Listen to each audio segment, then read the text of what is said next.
Hi. Hey, I was worried where you were. No, I'm just on the laptop today, so Oh, really? 1 second here. Let me see. yeah. Scott's using the computer. He's doing some work, so Is he home? yep, he is. He's just working. Oh, he was working out of the house because he sent me the weekly I just sent out. Yeah. Oh, that's how he managed it for his consulting? Yeah, he does it from home. Yeah. Oh, he's able to do that? Yeah. Well, because I think the guy is in Washington. So Oh, really? yeah. 1 second. Okay. So how you have the book in front of you, the Hebrew? Oh yeah, hang on 1 second.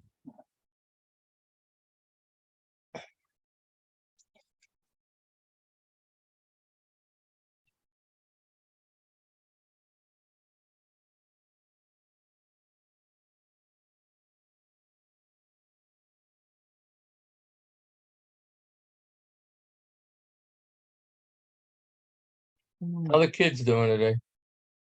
Oh, they're very excited. William and Alexander got their first pair of sneakers today, or yesterday rather. Oh, really? Yeah, William has some red sneakers and Alexander has some black and green ones. And they woke up at 6 this morning and they tore off their pajamas so that way they could get dressed, because they knew if they were getting dressed, they should be wearing socks, and they have to wear socks in order to wear their sneakers. So Oh. yeah. And they've been wearing them all day and running around because they are convinced they make them super fast. Harder for you to catch. Yeah. Well, I had an eye doctor appointment this morning, so Dad was kind of stuck with them for a couple hours. He was able to do it though, right? Yeah, I mean, they were watching a word show on TV, so they kind of settled down for that. Because most of the morning they were upstairs with me. I was trying to clean bathrooms and going through the stuff in the attic to try and purge and get rid of things that we don't need anymore. So they kind of just have to hang in there and deal with me. So I think they were happy when we got the break. Okay, so do you have it in front of you now? I do, yeah. Where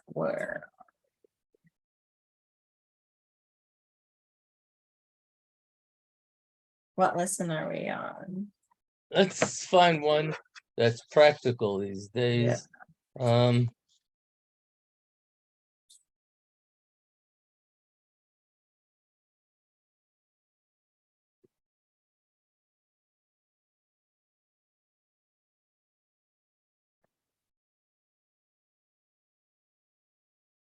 Okay, let's make believe we're going to page 141, Esrim v'chamisha 25, like we're going to the land of Israel for a trip in the summer. Okay. So these words come in handy when you're going on a trip. Hopefully we'll be going, well, after the holidays we'll discuss it. So Yeah. how we're gonna do this thing. Okay.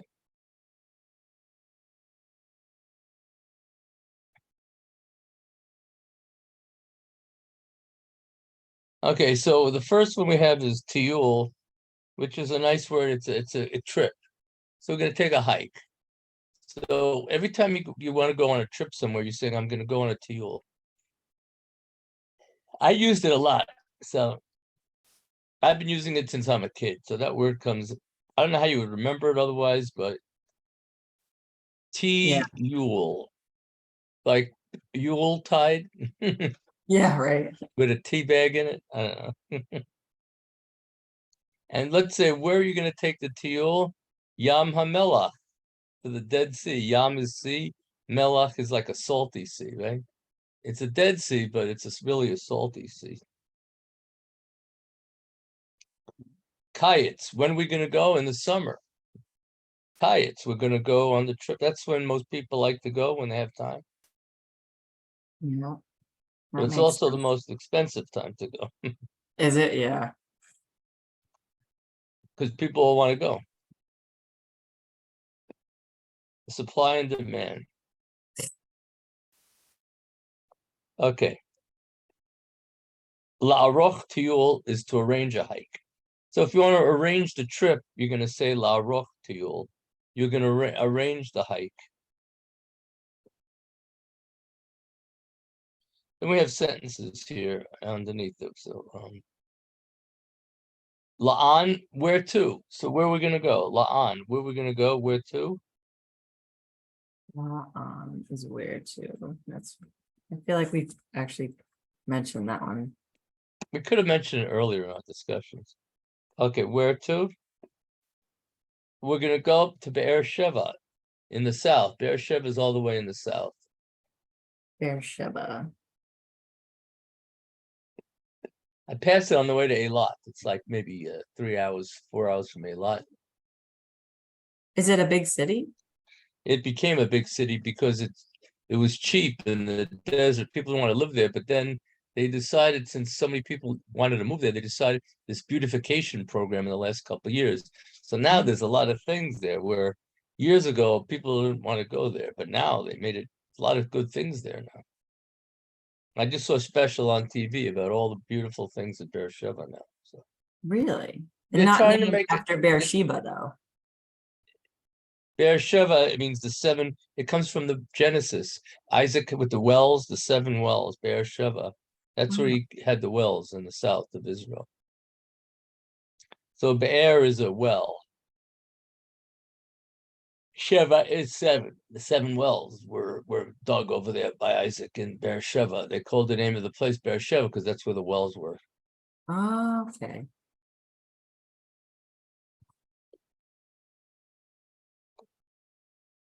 And when there's a nice song called Machar, tomorrow.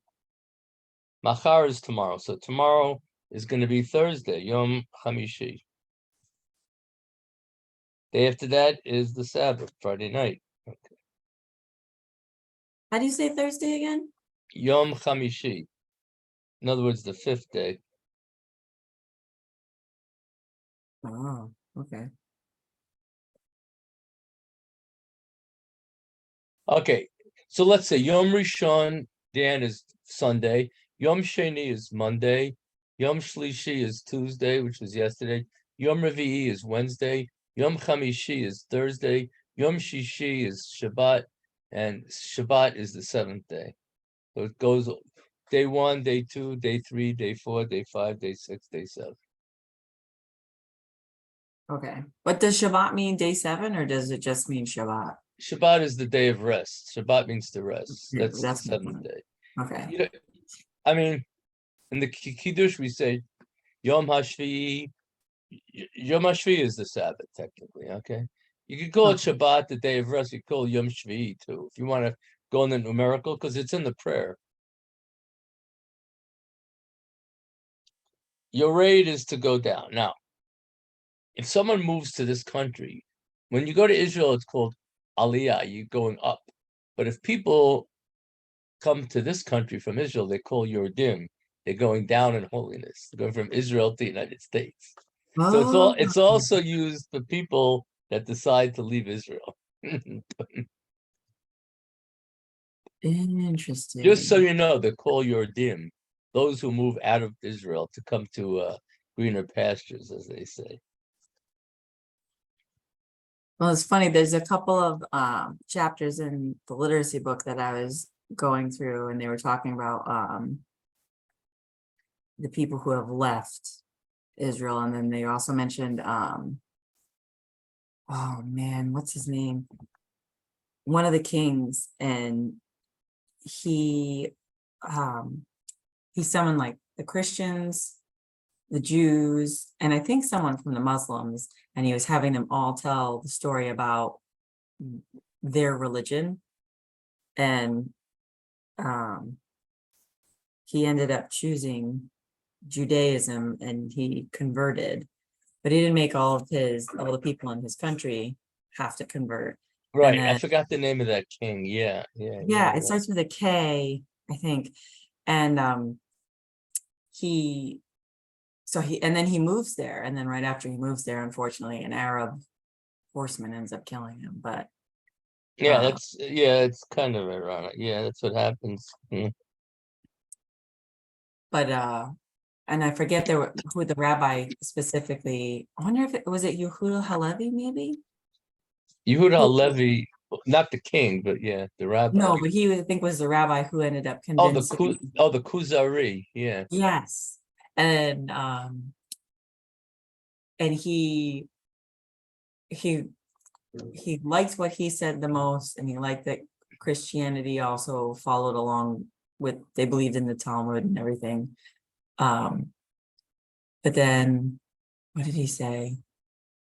He called him out for being racist because there was something that only Jews could do. And then Yehuda Halevi Yehuda said, Levi wrote the book of the Kuzari. Yeah. yeah, that's right. That's what I was thinking, okay. But then the rabbi told him that,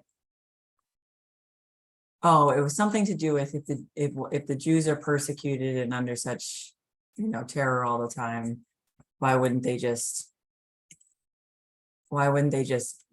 free themselves or rid themselves of it? Or why wouldn't God do that? And he said that the Jews do that because they choose voluntarily to suffer in order to follow God and learn. Yeah. And he's like, oh, okay. So also use You know what? The name of the king, they referred to him as the king of the Khazars, but his real name was Bulan. that's what it is, Bulan, yes. Bulan, but people they went in the story, they usually refer him as the king of the Khazars. They don't usually call him by the name of Bulan, but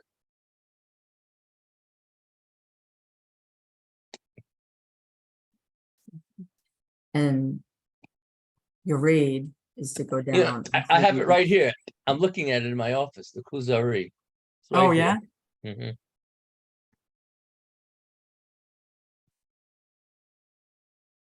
I'm looking at it. It's right in my eyesight here. Yeah, Nice.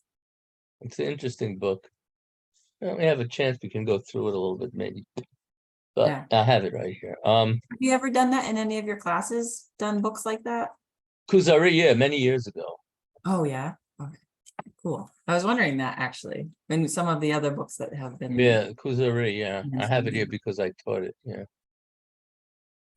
Okay, so you're right again, your dim is people who go down in holiness.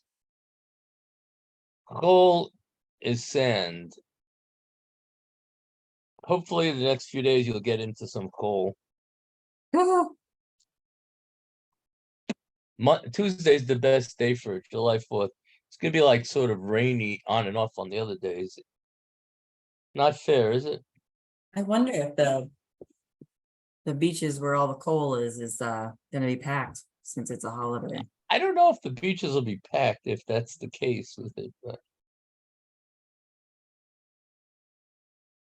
do you think it'll be packed, really? So the beaches, I don't know, I'm more familiar with the beaches in Rhode Island growing up. And Oh yeah, you have that. they usually would have some sort of holiday something, right? Where they're putting on some sort of program and that drives people to come out and visit for the holiday. But I think the beaches in Connecticut are a bit smaller than some of the ones, or Yeah, smaller per yeah, people, per number of people, I should yeah. say.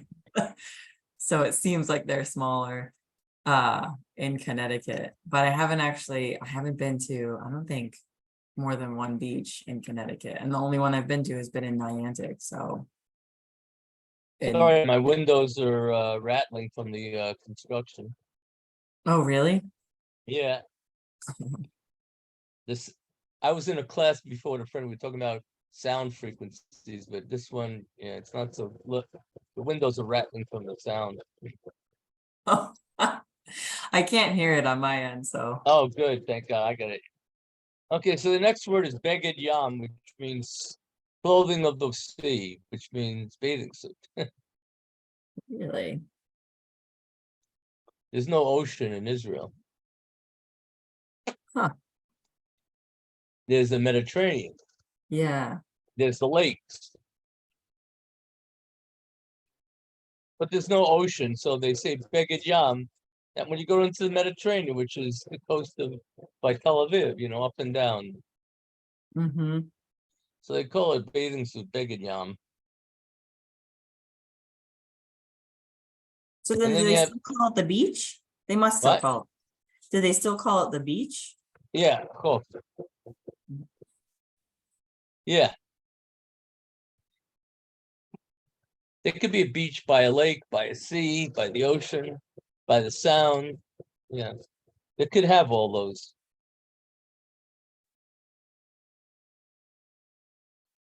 Okay, so soche is to swim. You're gonna swim with your beged yam, with your big day yam or your suits.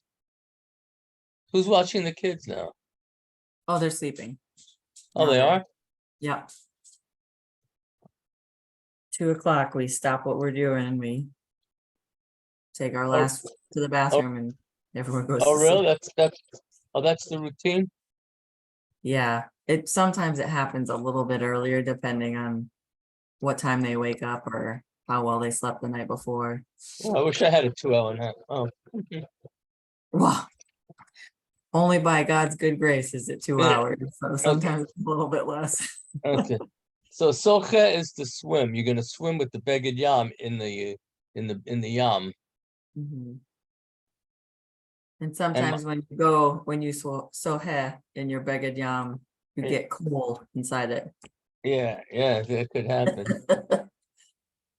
Now this is an interesting word, maluach. The minus under the chet is ah, so it's maluach, not malucha. Maluach. So there's a salty fish. It's called dag maluach, the fish that's salty. And what is it? Herring. Mhm. Herring has the name dag maluach, the salty fish. That's right. Mm. It's interesting how they use that one for the salty fish. Hmm. So herring comes from Old English, herring.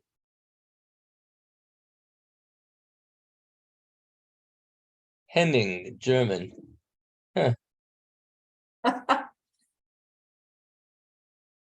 It's probably Old Hyman, Old German, Hergi, means a multitude. Interesting. Oh, then there's herrings in North Carolina. It said.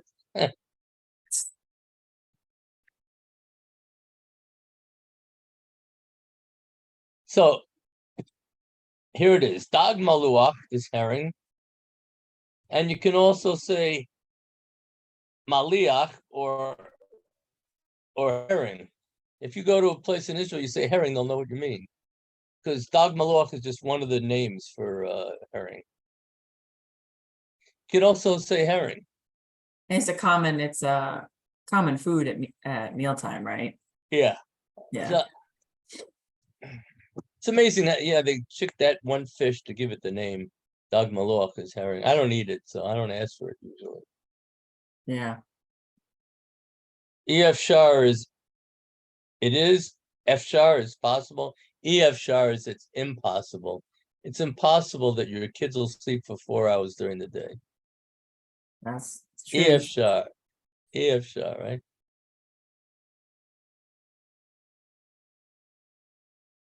Oh, there was a quarterback yesterday that used to be in NFL that drowned yesterday. Did you see that on the news?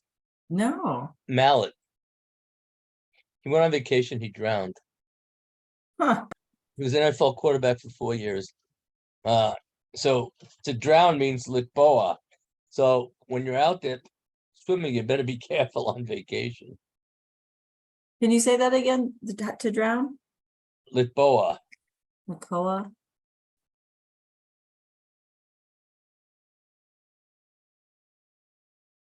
His name was Ryan Mallet. He died in Destin, Florida. And he was a previous quarterback. He was a quarterback in the NFL, a former quarterback. Yeah. That's a shame. That's a Yeah. real shame, right? Now the thing is, with drowning, you're not sure if it was a suicide or not, right?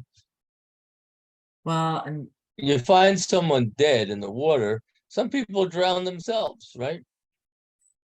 they do, or they take drugs or whatever it is, and And if you're not in good shape when you have too much alcohol or right. drugs and you're in the water, you can easily drown too. And there's Didn't also Jim Morrison? Jim Morrison drowned in his bathtub, didn't he? oh gosh, As yeah. did the lead singer for the Cranberries. Yeah. And Whitney Houston. Whitney Houston. Yeah. Real Um, popular.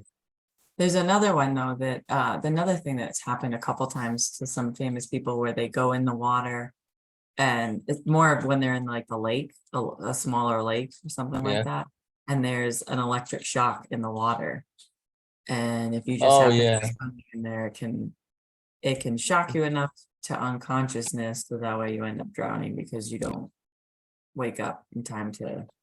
I saw that happened the other day. Oh, it did it? Yeah. I forgot where.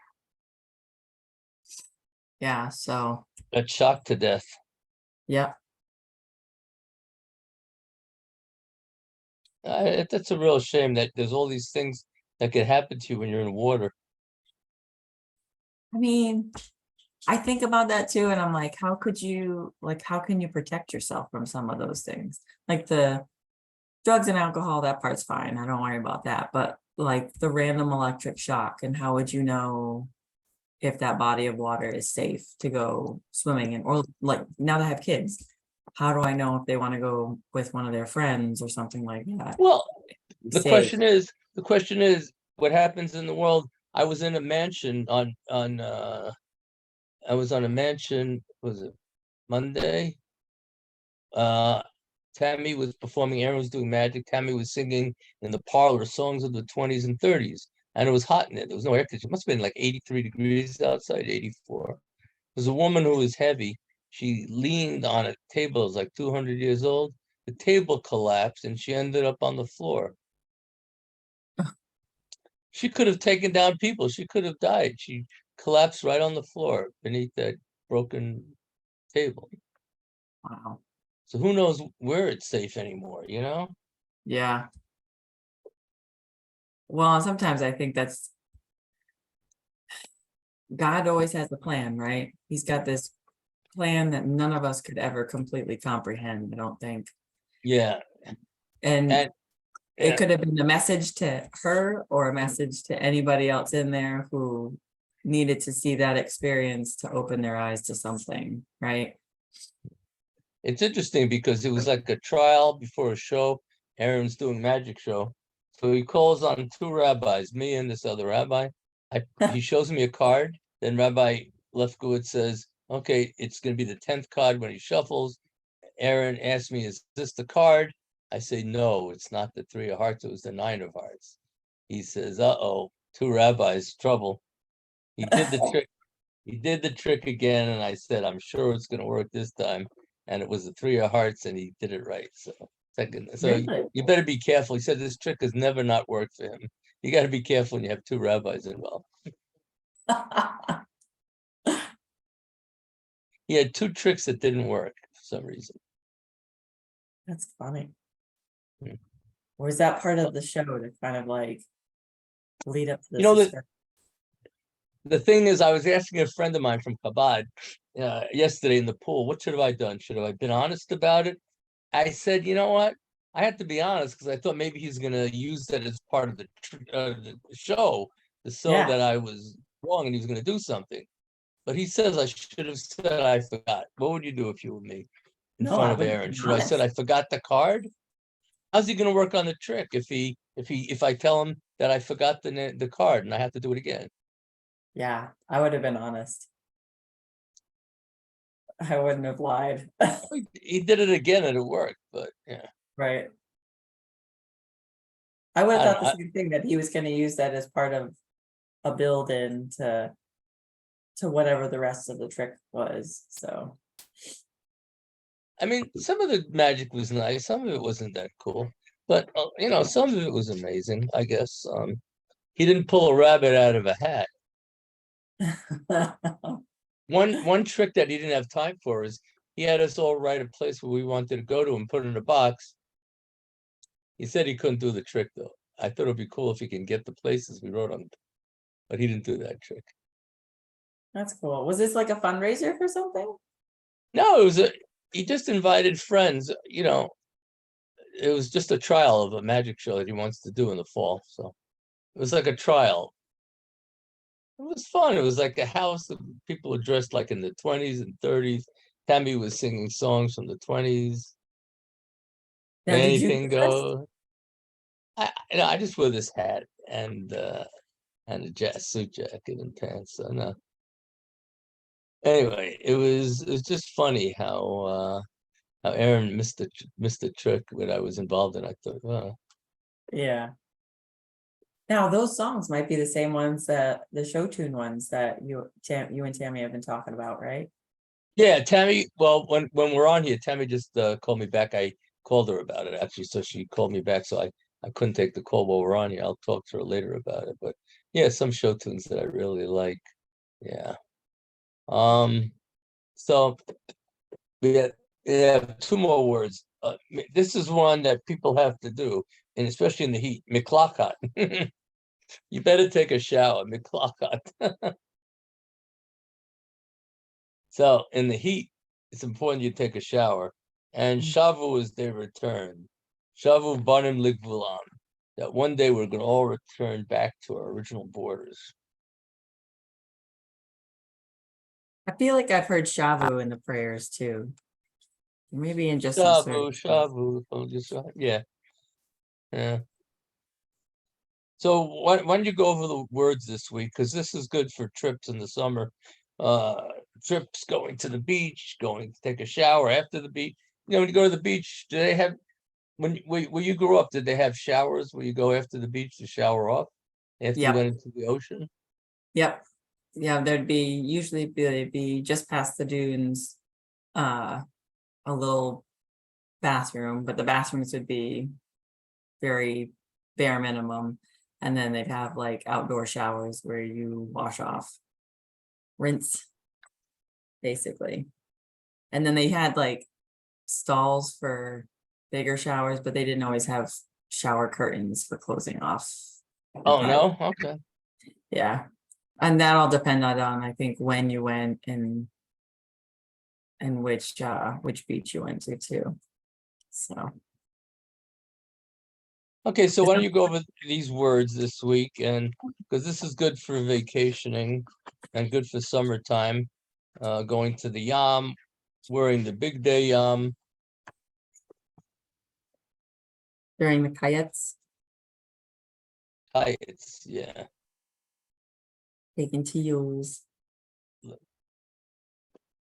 Now, if you Well, were to plural it, I make it plural, trips, do they like just add an S or a letter to make it plural? Or which does it word?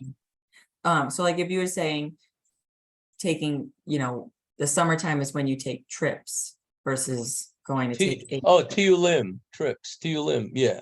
Tiulim. You can make it Yud Mem, yeah. Since it's a masculine word, it's Tiulim.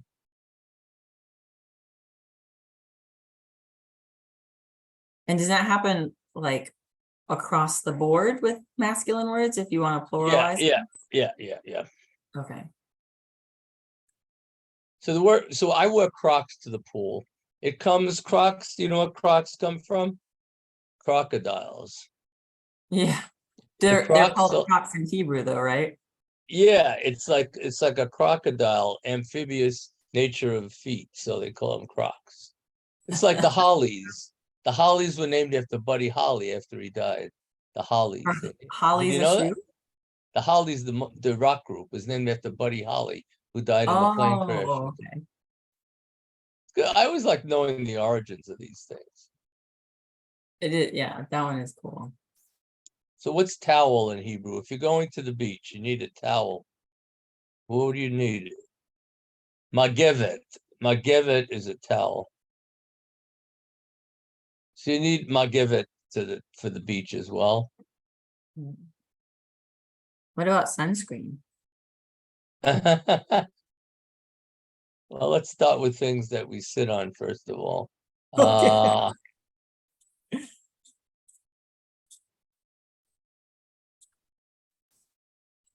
So what do you think? What do you think blanket is? So you have a towel, you have a magevet, and what do you say a blanket is? Is it related to towel since it's also something It's funny, it makes you happy because the name is Smicha. smiha? Yeah, Smicha. It's like happy. It's like a happy blankie. There you go. I can use that with the kids too, since they each have their own color blankie. Oh, they do? Yeah. William's blue, Sanders gray, and Marion's pink. So You know what? You know what? If you want to use sunscreen, it's a tough word though. You know why? Because there's a couple of different ways you could say it. One of the popular ones is keres shizuf.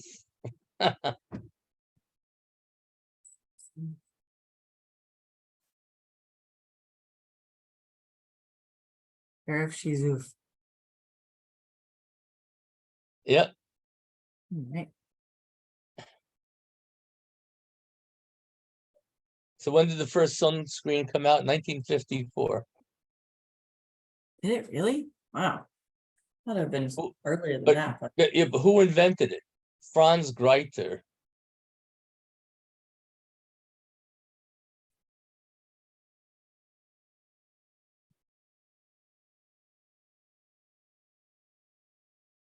But they called it something else in 1932.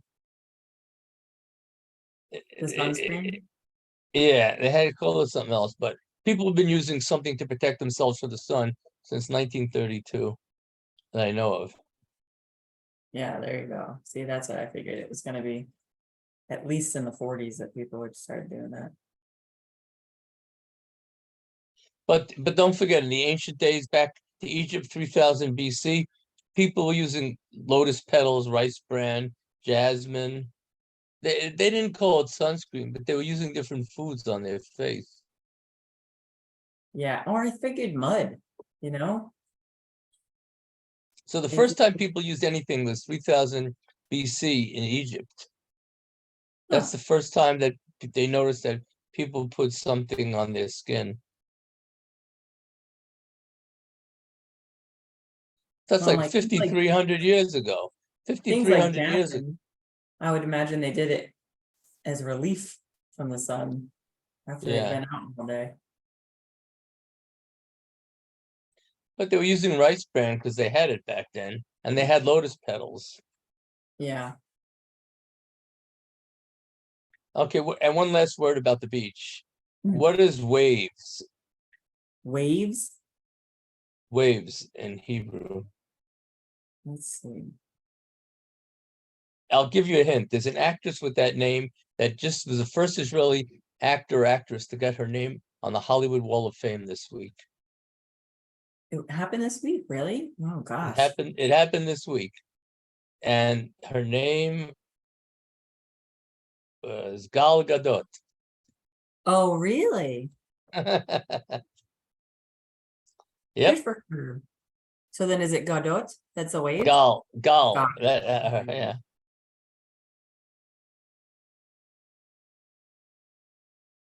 Gal means wave. Interesting. It comes from the word that it means unpredictable. Does it really? Oh It's an man. Gal means it's unpredictable what's going to happen in the ocean.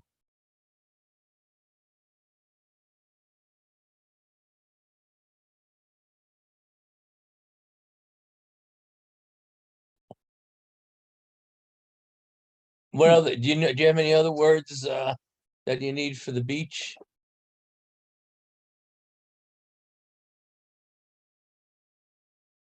What do you call sandals? Sandalim.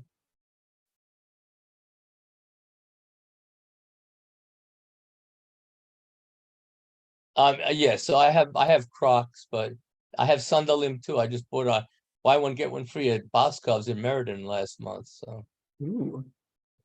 Yeah, the kids have Crocs. Oh, oh, they do? I They have have little some, and Crocs. yeah. And then what about sunglasses? Mishkafayim.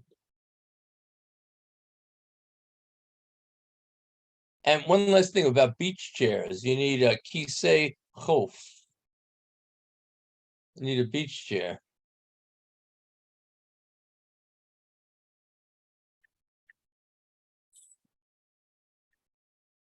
I think we covered mostly everything. But mishkafayim are like what you're wearing now, glasses. But if you want glasses like I have in my car that are sunglasses, you can use the word sun at the end of it. Mishkafe, glasses of shemesh, glasses of the sun. Oh, okay. So if I said Ephah Mishkafayim, where are they? They're on your face, right? Right now. But Yes. if you're going to the beach, you'd put on Mishkafei Shemesh. You put on special glasses just for the sun, right? All right. That's a good number of words. I think that covers mostly everything you need for the beach, right? Yeah. Now you just have to get there. Yeah. Now I just got to find the time. Okay, is that enough with the Hebrew? You ready for the literacy? We went over a little bit. I wanted to go over all the terms by the beach. Yeah. I mean, the book is good, but it doesn't have everything. Okay, so where'd you read this? Where should we go over with the literacy? We did Mohammed and Dimi's last time, and then I read and I did it twice because it usually takes 2 times for all of it to kind of settle in there. So I read about the Gaonim, right? So the head of Babylon Yeshiva, and Saadia was What chapter number is it? that's 87. Oh, but you got to 92, which was Judah Halevi, right? Yeah, I got to actually I got to Rambam because I listened while I was in the car too this morning. Okay, so the Gaonim, Saadia Hagaon, these are people that really were brilliant people. So he was excommunicated from the Gaon, right? And then there was it Bishner ben Aaron found peace for him, like kind of smooth everything over. But he made a book of opinions of Judaism and a prayer book and translations, right? That's what makes him stand out. And he had the critiques of the Karaites. Yeah, right. The Karaites kind of made nonsense of the Torah, right? Yeah. So, and then I remember the book also said that if it were not for him, the Torah might have disappeared. Yeah. Together. Can you hold the wire a second? Marty's calling. I want to ask him something. Sure, yeah.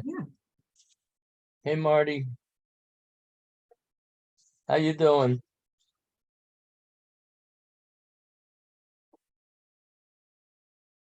Hello? Can't hear you. I can't hear you on the. Yeah, now I can. I'm doing good. Welcome to the board. I wonder what Fran would think about it.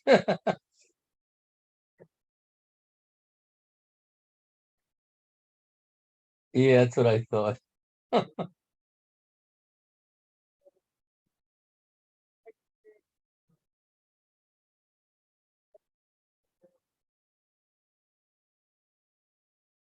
Oh yeah, you can do that. No problem.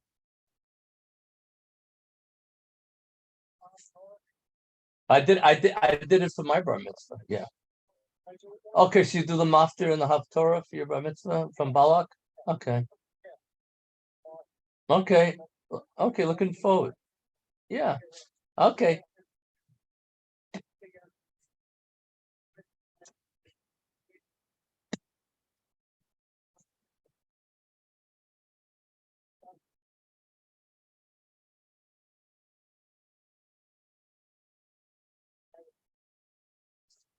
Oh, happy birthday. Ooh.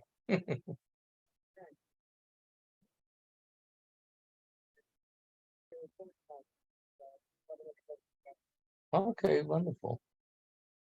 Uh, we finished it. We started the next book. Yeah. Yeah. Got a couple of pages in. Well, yeah. Yeah, well, thanks for waiting for me for about 10 minutes in to finish that book. Oh, yeah, well, enjoy your birthday celebration again tonight. Okay, we'll see you Saturday. Haftorah. Okay, looking forward. Okay, bye. Okay, Marty's gonna do the Haftorah for his bar mitzvah this week. Oh, He yeah? didn't come last. He didn't come last night because they had a birthday party for him Oh, good. When was his birthday? yesterday. I didn't realize it was yesterday. Oh, get He out. didn't say anything. So okay, so yeah, Gaons are really geniuses, people. But Yeah. And then a then, 19th century Karaite published Karaite literary opponents have cited a compilation of no fewer than 49 counter critiques of the main Karaite regards as their foremost Jewish opponent. The great Jewish sage wrote, "We're not in it for Sadia. If were it not for him, the Torah might have disappeared from the midst of Israel." Wow. yeah. So Maimonides wrote that.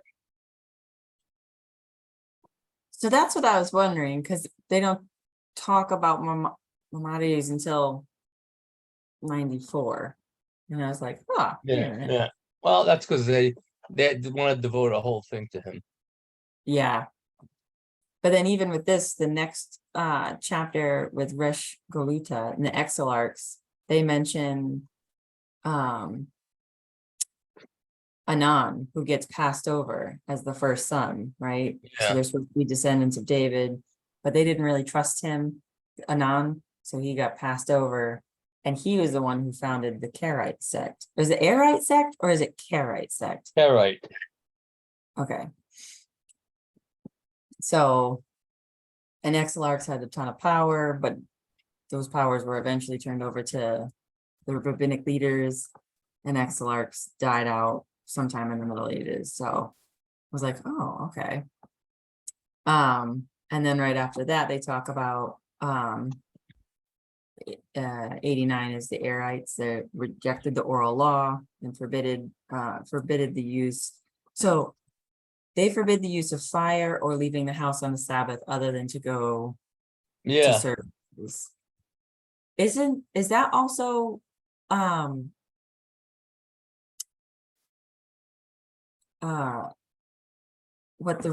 what's the strict what Havdalah Jews do? I'm not saying it right. I don't think.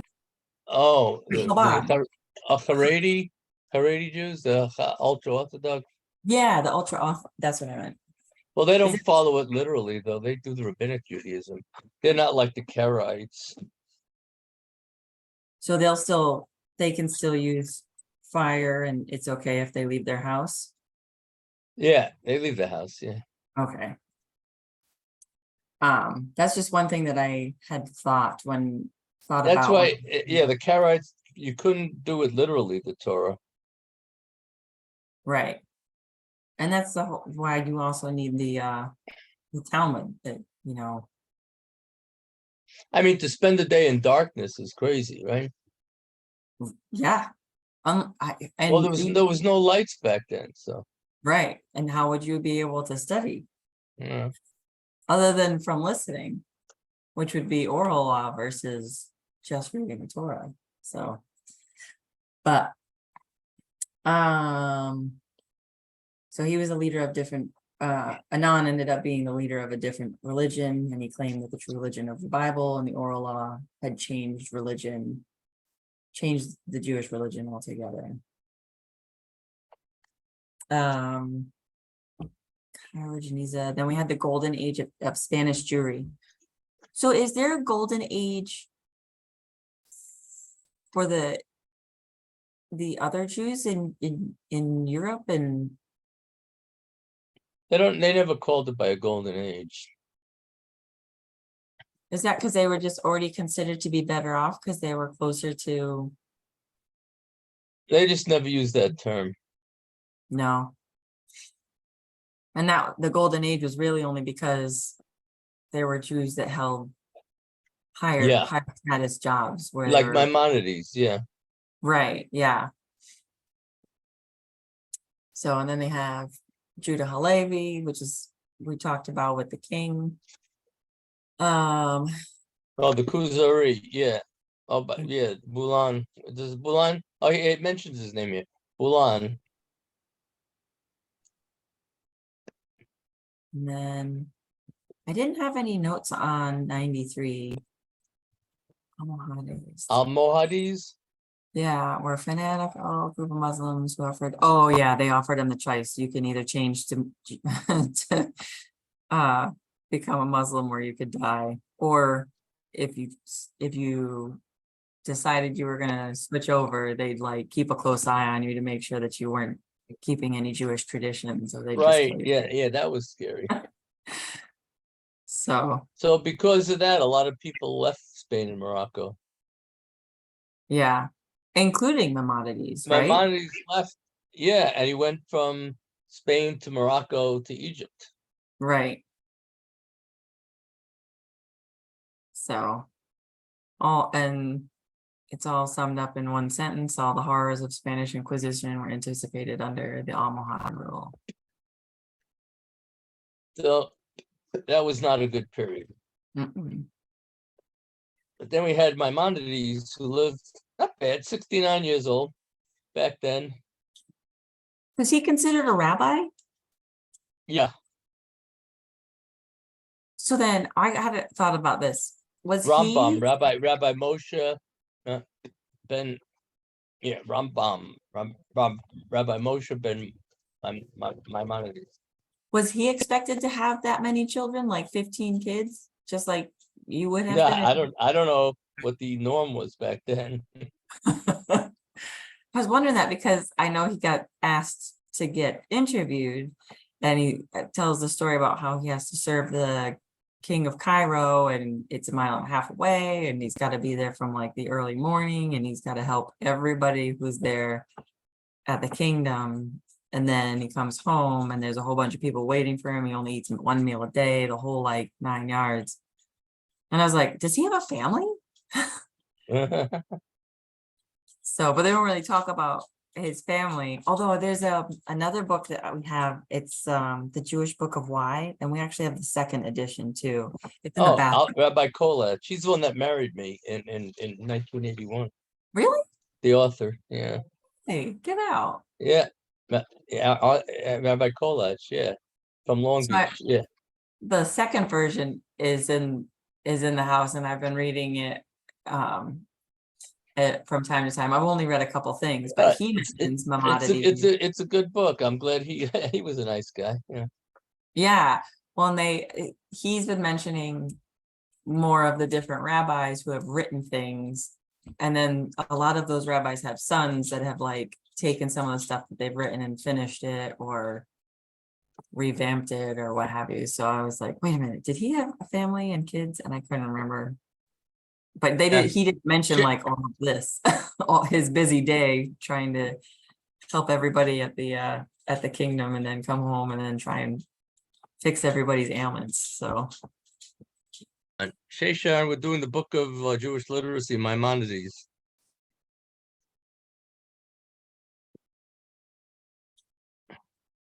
and then Well, you know what? The famous thing about Maimonides is we sing the Yigdal prayer every Friday night. he has the 13 articles of faith in the Yigdal prayer, Yeah. which is nice because he talks about the afterlife. I just saw a picture. Sharon, how you doing? Oh, you're in the. Good, You're in the. thanks. How you feeling? I've been better, Not so good. but thank you for asking. Doing okay.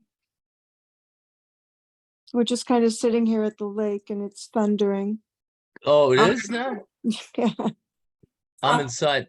I didn't know what it was. So, nah. So Maimonides represented 4 cultures: Greek, Roman, Arab, Jewish, and Western.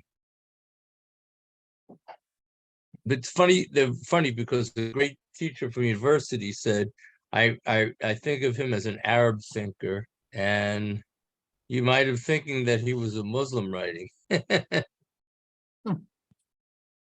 He was the most influential thinker of the Middle Ages. They say quite possibly of all time. This is a great expression that they use for him. It says, from Moses of the Torah to Moses of Maimonides, there was none like Moses. So the 2 great Moseses, the Moses Maimonides and Moses, our leader, gave us the Torah. So that's how wonderful people thought of Moses Maimonides. So. Well, and that's why they said the ark of the Lord has been taken when he died, right? Yeah, a lot of people were at that funeral. Yeah. Yeah, for 3 days the Egyptians were observing mourning, right? Yeah. Well, he served the secular world as well as the Jewish world. There was very few people like that. That's why it was a shame in his lifetime. People were burning his books. Jews thought it was, was a slap in the face to Judaism what he was writing, books of philosophy. He said Jews, rabbis don't write those type of books. So imagine people burning your books in your. So were those kind of books also the things that were hidden in the Geniza? Yeah. I know. Okay, they put that stuff in there too. It wasn't just the Torah No. or old scrolls and stuff. Okay. Yeah, a lot of things were in there, those Genizas. Yeah. The Cairo Geniza, yeah. It was opened in 1896 by Solomon Schechter, Mhm. and they moved it to Cambridge. 250,000 documents.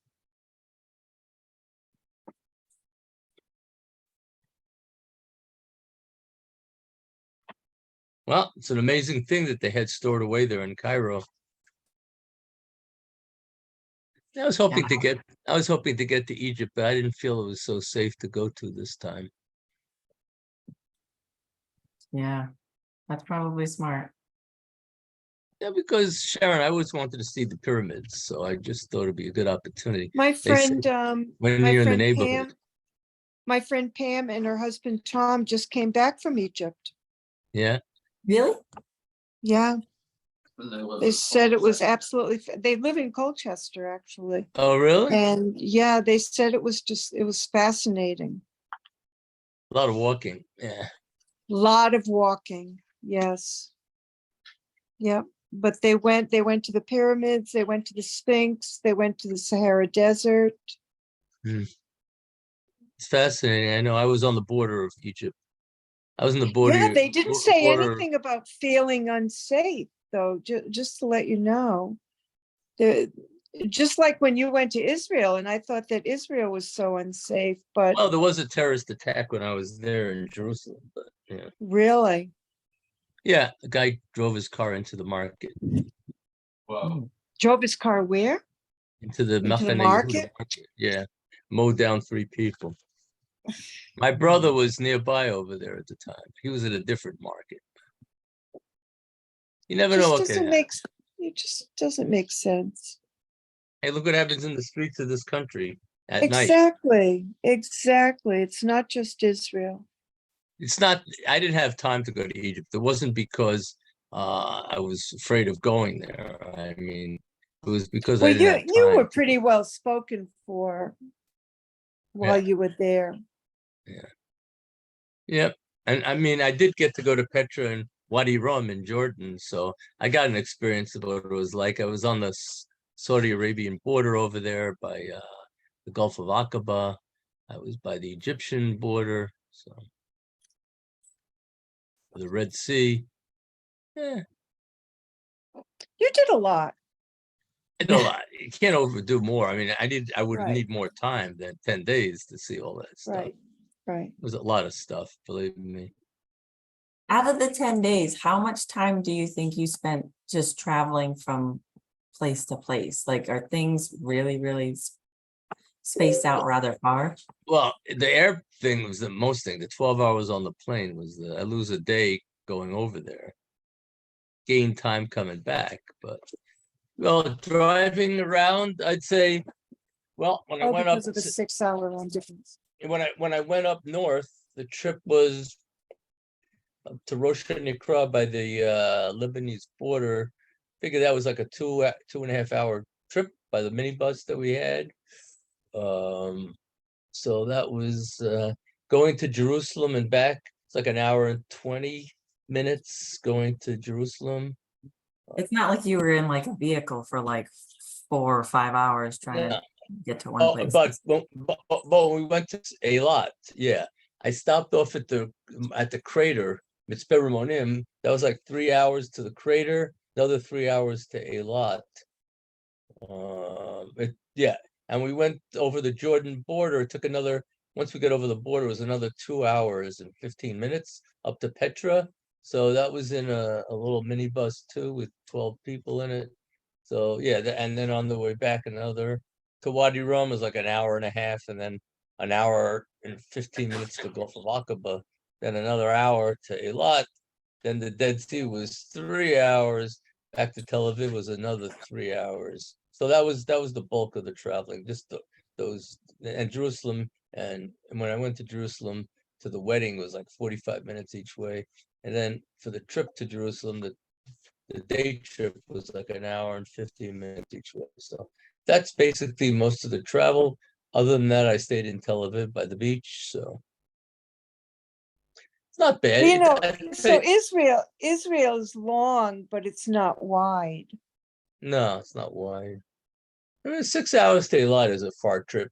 Most people wouldn't do it, but you know what? If someone hasn't seen it before, it's worth going down there. And unfortunately, it was. What's so funny is that we think that an hour or two is such a long journey, but if you go out to Arizona, California, Nevada, New Mexico, Texas, all these larger states, you're talking 5 or 6 hours to get from one place to another. So, an hour is like, it's like what Mansfield to Waterford is an hour. Yeah. Mhm. It sounds like a lot because we're so used to 25 minutes here or 15 minutes there, but really 1 hour in another country is not very far. No. Sharon, No. it's funny. Growing up in Rhode Island, it's like born into your Woo, yeah, exactly. 10 minutes. a half an hour trip. You're like, wait a minute, I'm committing to something here. Right. Or if you watch any HGTV and people are house hunting, right? And they say, well, I want to be in my neighborhood. Well, and then they go to a house and it's 15 minutes away. It's like, well, Yeah. that's just too far. And compare that with the rabbi going, an hour or 2 hours or 3 hours, like 15 minutes is nothing. It takes us 15 minutes to get to the cottage from our house. It's crazy what we think as human beings, but I didn't mean to get off on that, but Well, it's just nice. listening. It's nice to be in the car going to Eilat. Problem is, there's like no radio stations you can pick up on the way. It's called talking. It's Yeah, I called know, using but- your vocal cords to I speak know. with, communicating. I know, but it would have been nice to, find a good station. You could hardly hear anything. It's Why just I didn't didn't you have, use your phone? there's no satellite. There's no satellite there. I didn't want to So use you the can't phone. use your phone? You can't use like a Pandora? There was no signal. Ah, But that's where I always like to encourage the kids. It's time for a sing Yeah. along. Who's picking the next Sing song? along. Yeah, sing along. Anyway, I'm glad I got Eilat. Only problems with Eilat is got to the hotel. It was an Arab holiday, and there was all hours of the night they were going crazy at the hotel. Arabs. Oh, geez. Like partying? Wow. Yes, loud. Yeah, that wouldn't work out well for us.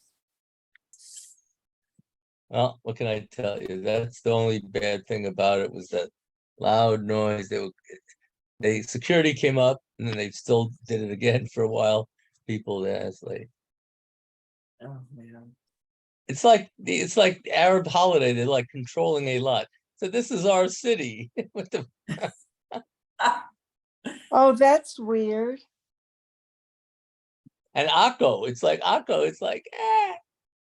10,000 Muslims going berserk on a holiday.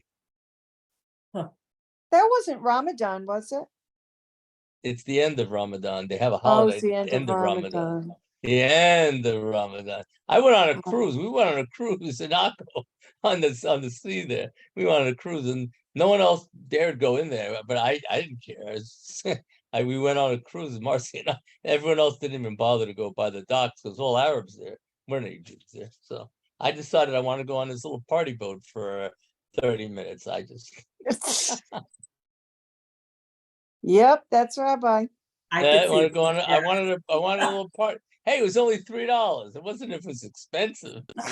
It's $3 for the ride. I mean, It's such a deal. I gotta do it. Oh my God, you're so funny. Oh my my God. sister picked out this trip over there to Akko. I listen. I didn't know why there was no Jews there. Then I found out afterwards there was a riot there last year, and people were killed there on that. Oh holiday. my God. I find out, Sharon. I find out after I left. Oh, That's it. So anyway, I didn't know that there. I didn't know why there was one freaking Jew there, except for our 12 of us that made the trip. you're lucky you Guess it made was it a out little of there alive.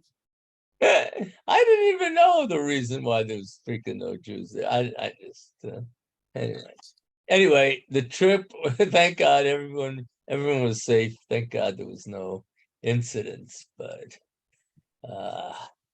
I'll tell you, I tell you, you know what? I still feel like I can't believe that I made the trip to Israel and Jordan. I had a bad year health-wise last. I didn't know I was going to make it, but to be able not to have, the amazing thing is not to have jet lag, being able to sleep on a plane, and being able not to get sick in your stomach from eating.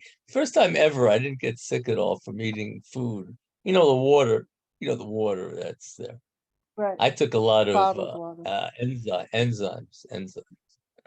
So yeah, I got to thank the people that gave me the enzymes and the trick about the jet lag, because usually I'm like in a zombie state. The first few days I'm in Israel, it's like the time zone. But you know what? We landed. What time? All of a sudden it's 6 o'clock the next day.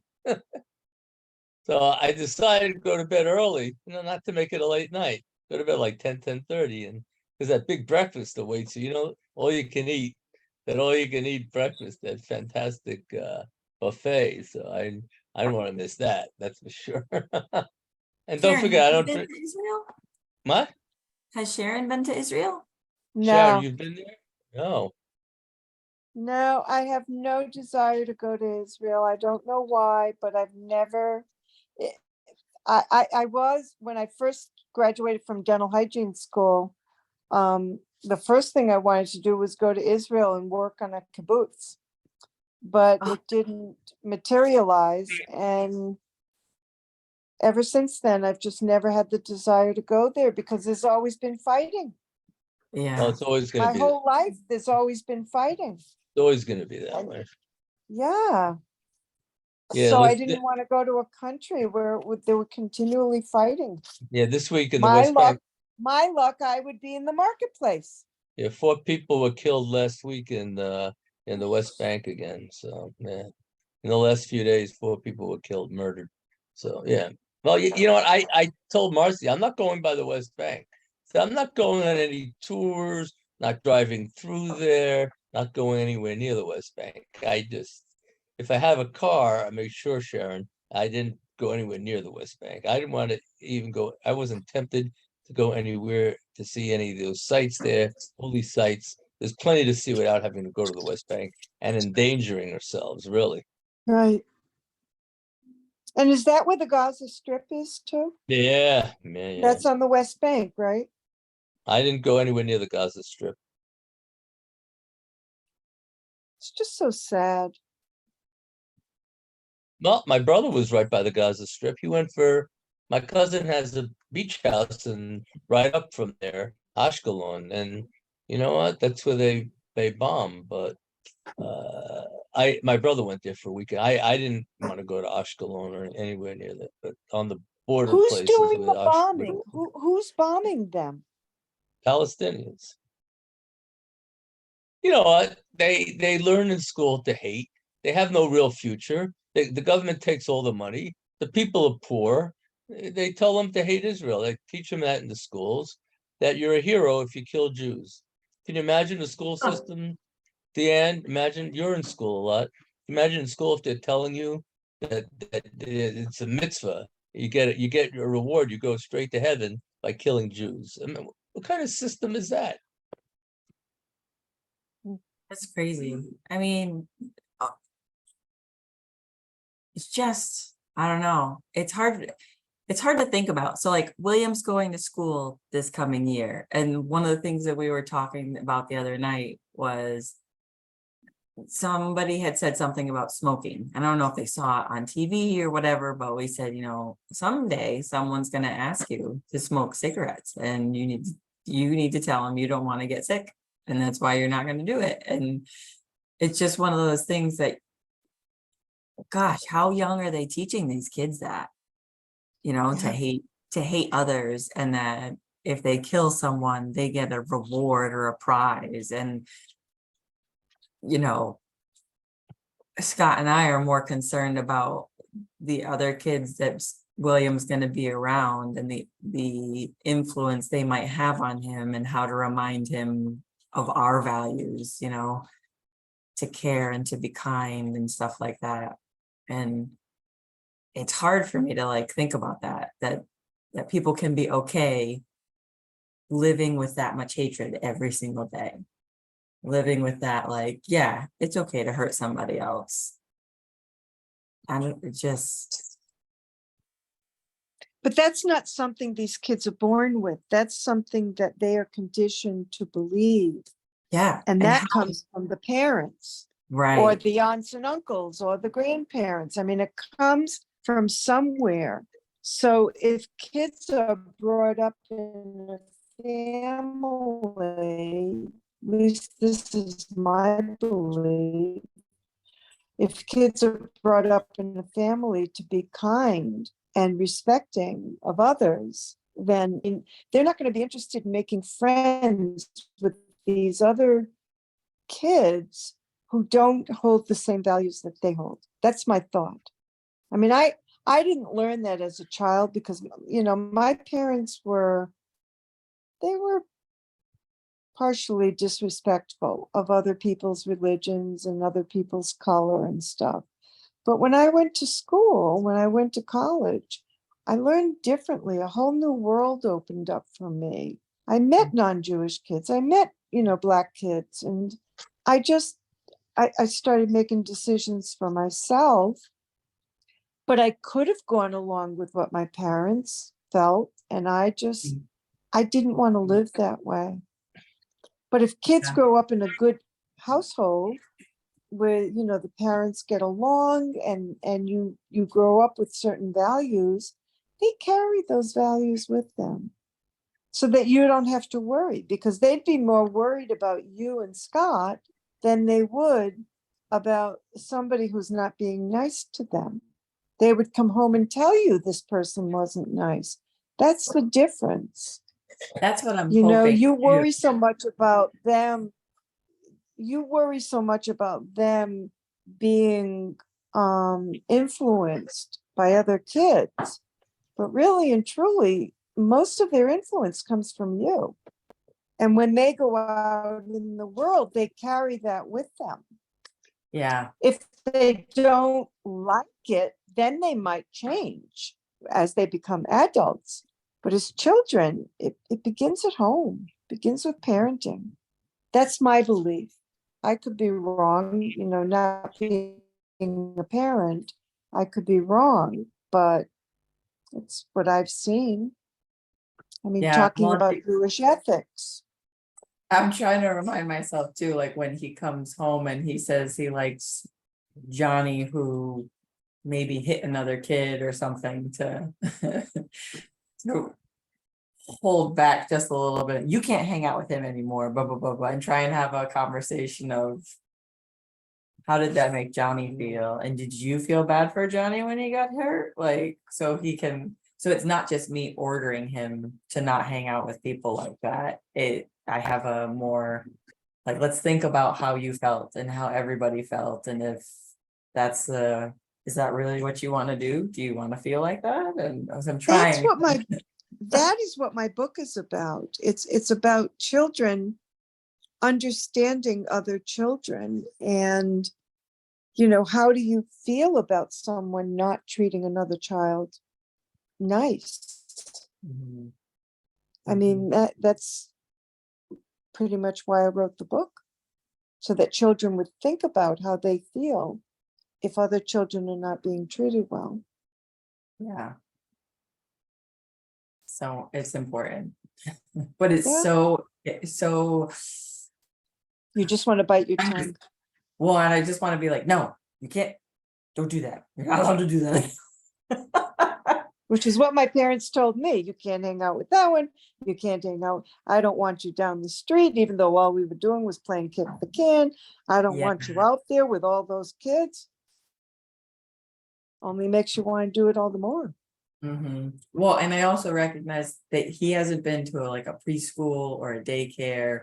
Right. He I doesn't haven't have any seen him exposure. in an interaction with groups of different kids and stuff like that. You know, I've seen him at the synagogue when Ellie shows up and he's glued to her side. Mhm.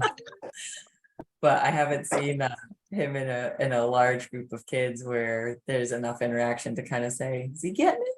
I think he might be getting it. So It'll happen. yeah. There's a big year coming up. Big year. Yeah. Big changes.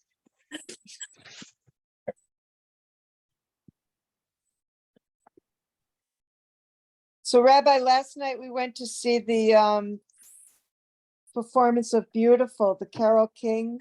Oh, I love that show. You saw it, wasn't it wonderful? Yeah, I saw it. I think I saw it in Worcester. Ah, it was so beautiful. It was That's beautiful. the name of it, but it really was. It was fabulous. It was a great show. I always liked the music of Carole King. So So I didn't realize that her life was so hard. yeah. Deanne, do you know who Carole King is? I don't know. she's a singer. I know She's but only 41, Tom. It's a very logical question to ask. Tom thinks everybody knows who Carole King is. And I said, no, not necessarily. She is a singer. Yeah, I know that there's She's one a singer-songwriter, and she sings with James Taylor very often. Okay, that's probably where I know her. She's the piano part of he's the guitar, she's the piano. Yeah. The peanut butter and jelly.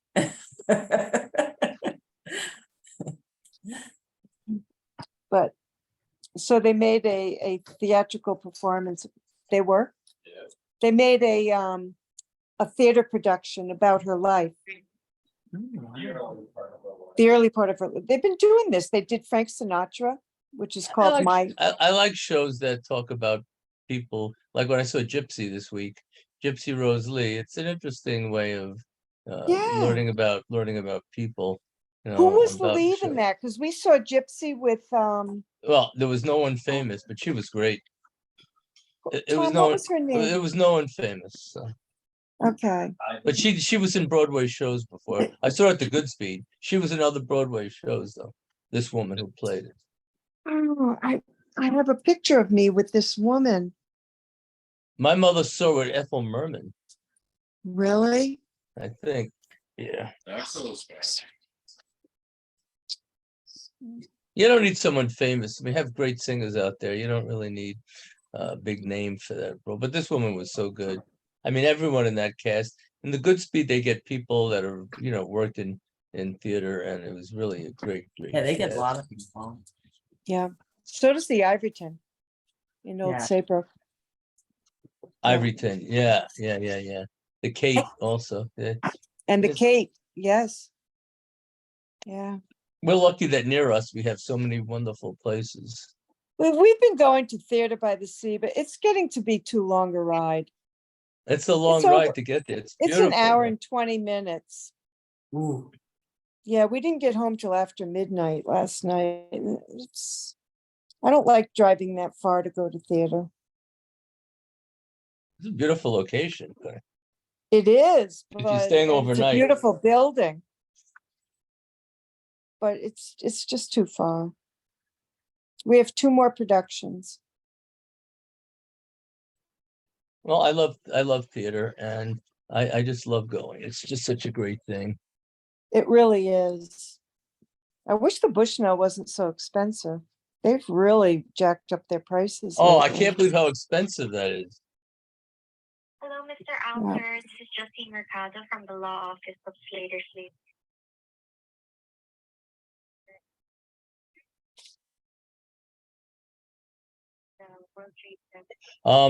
So we're going to be talking about probably the next few weeks. We're going to talk about since I'll be working with the cantor soon. Yeah, we have a cantor. I just touched base. She's going to be away in August, so I'm going to probably be going. You over have a stuff cantor with- at Havad Achim? You hired one? We hired one, Rachel Benjamin. She's a student. She was friendly with Noah. Rachel's the cantor we had last year. He recommended her, and she sounded good.